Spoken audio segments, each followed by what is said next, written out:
about the mafia, you would say thorough. When you hear he ratted or I don't like rats, how the mafia put it, why is he still alive? Why That's haven't a very good question, James, and allow me to answer that. Once again, his father, Sonny Franzese. Sonny was the underboss of the Colombo crime family, and Sonny was a very powerful individual. Up until the time that, you know, Michael became an informant, and from what I was told, Michael paid off $1 million in cash to a lot of people, 5 people. Michael was not allowed to go back to New York, and as Michael's mother used to tell me, that she used to say, when Sonny dies, Michael will die. She told me that several times. She told other people that there. Tina died shortly after we were all in court in Brooklyn. She died of cancer.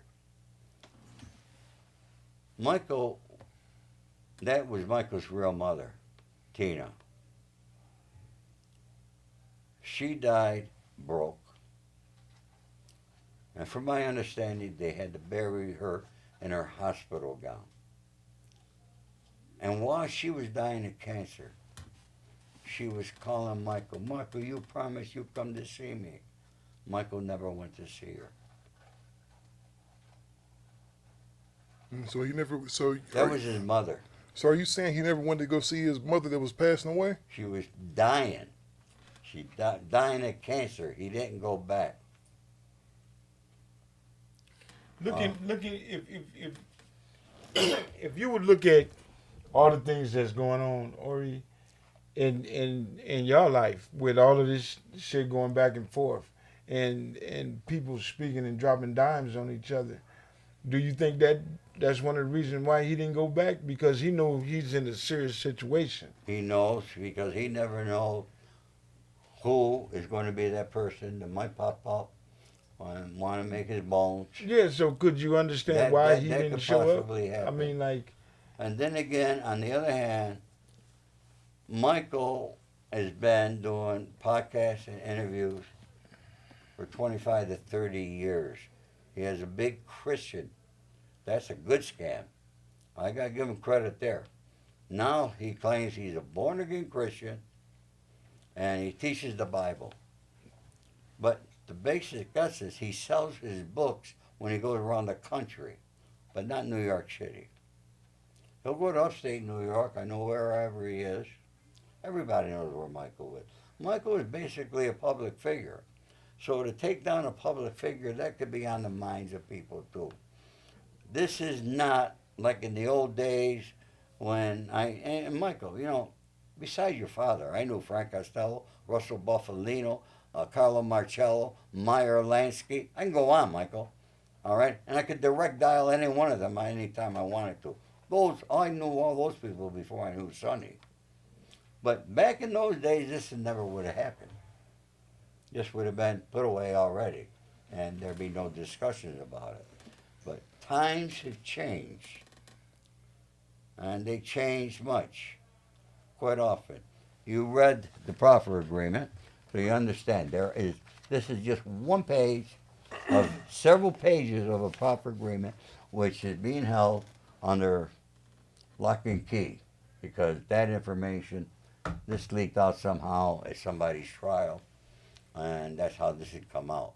And that's how slowly but surely all this information will come out, because that's called discovery, and they have to bring it out when these people go to court or go to trial.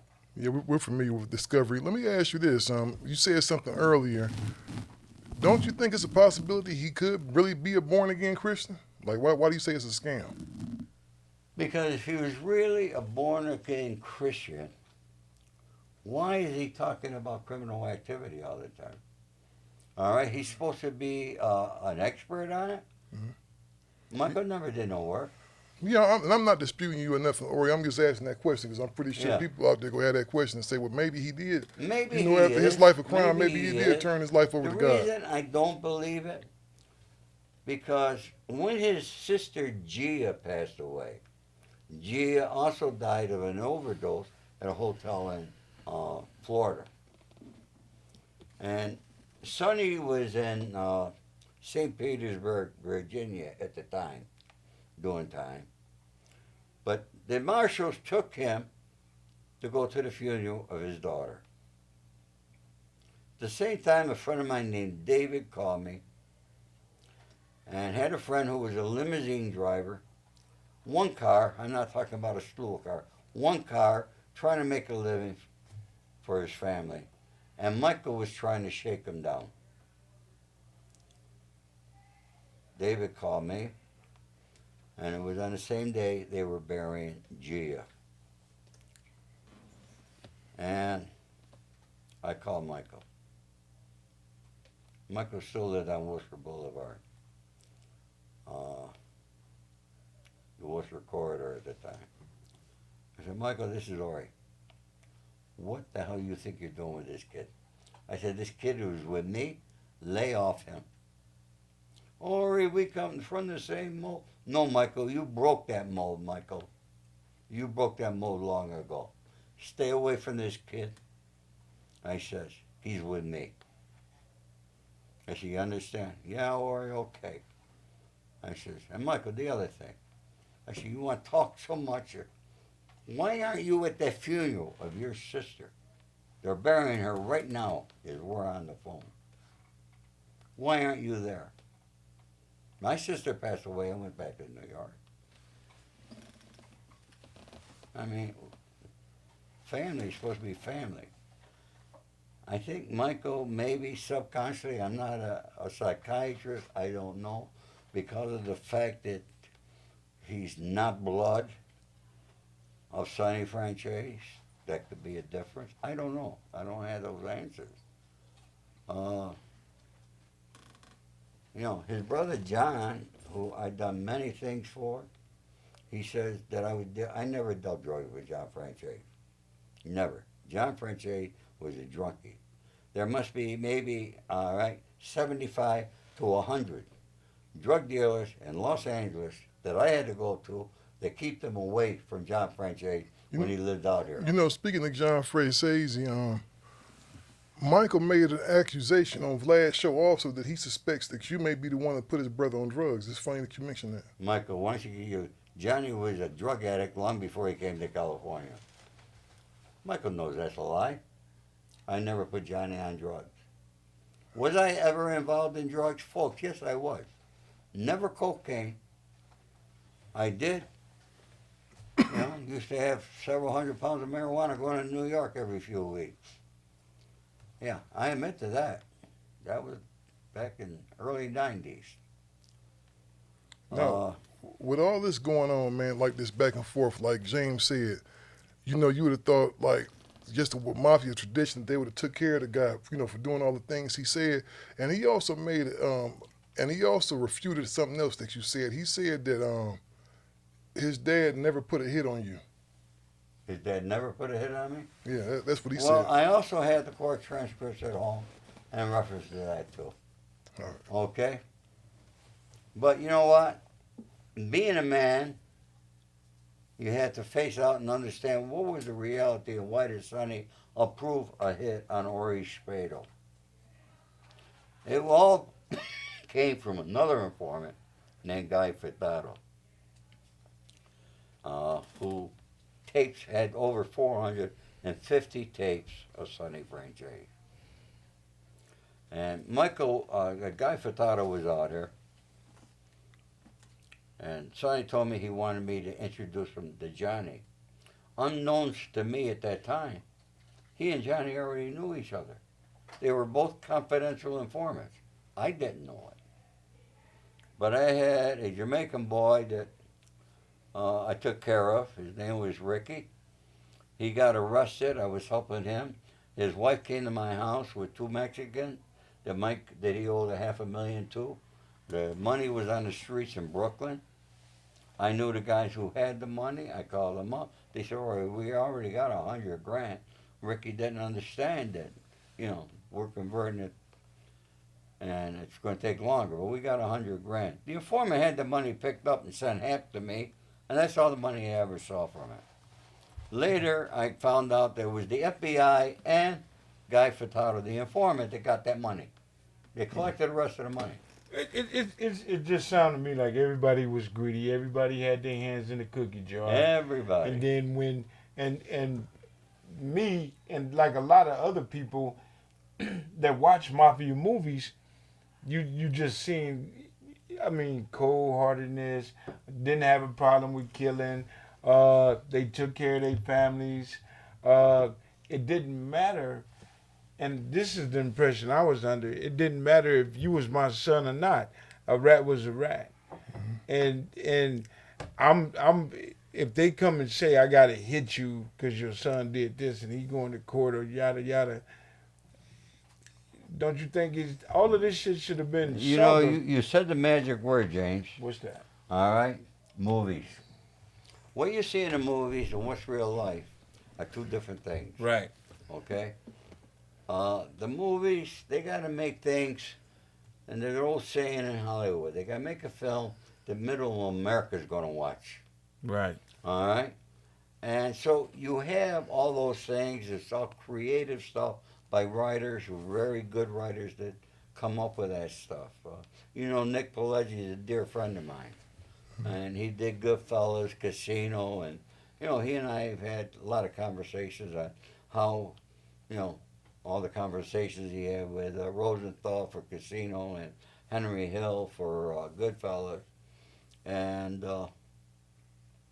you know, they got to take that there, and sometimes there's a book, they got to take the book, and now you got to create a film about it.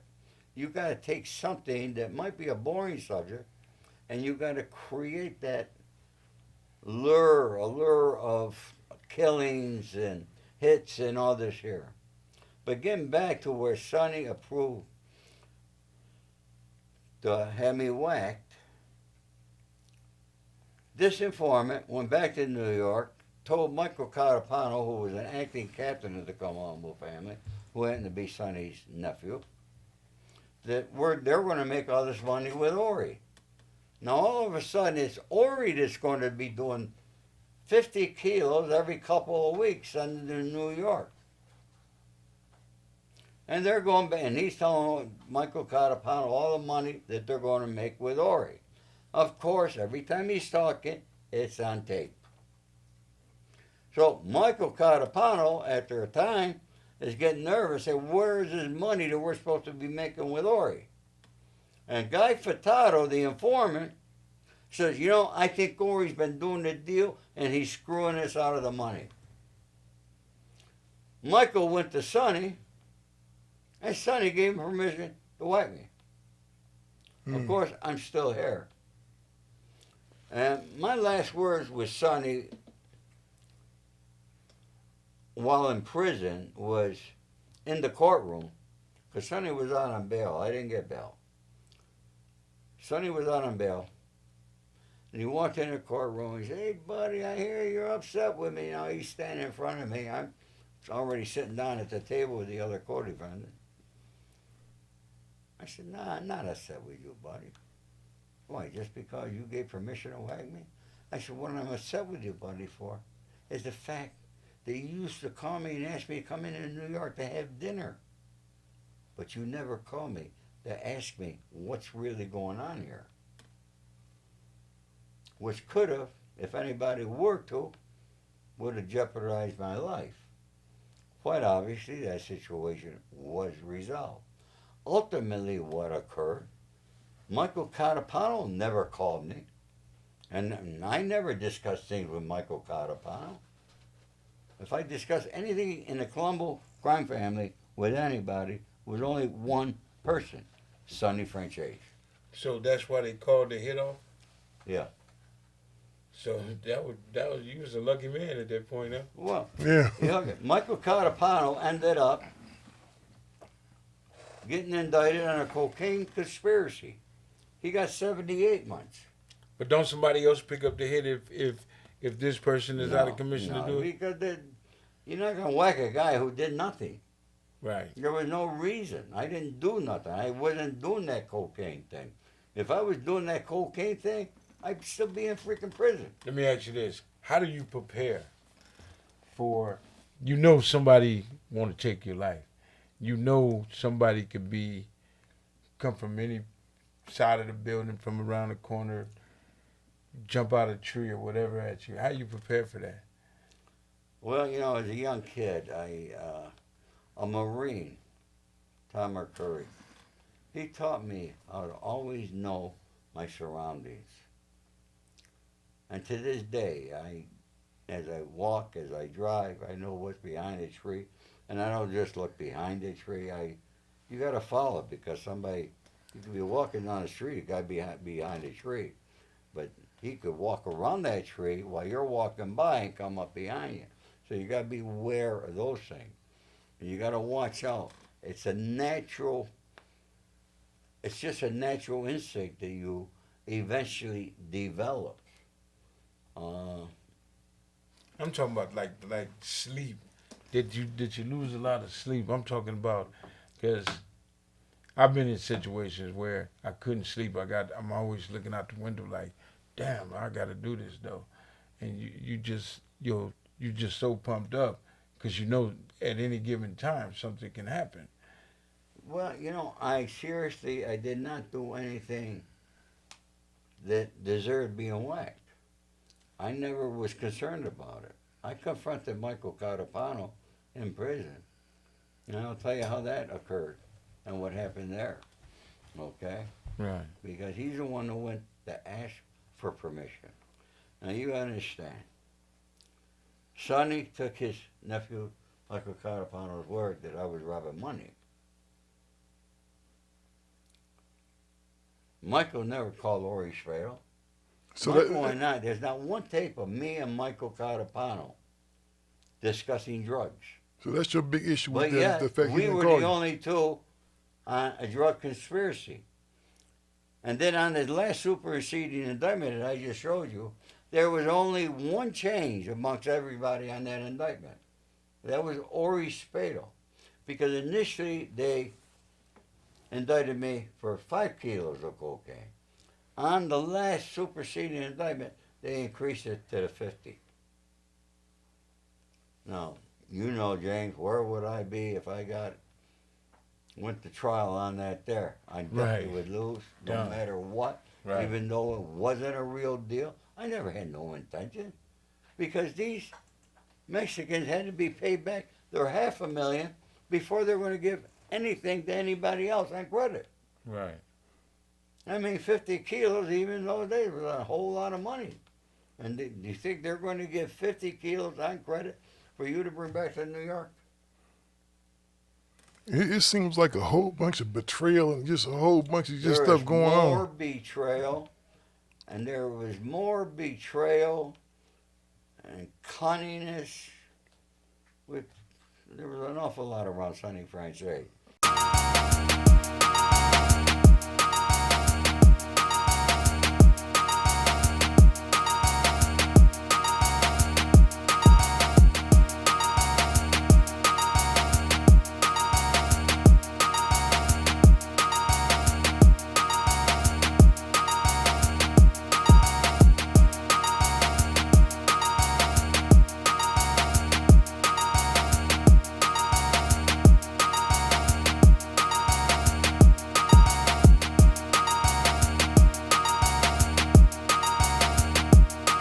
Get the latest exclusives, unedited content, live streams with some of Digital Soapbox's most polarizing hosts like James McDonald and others.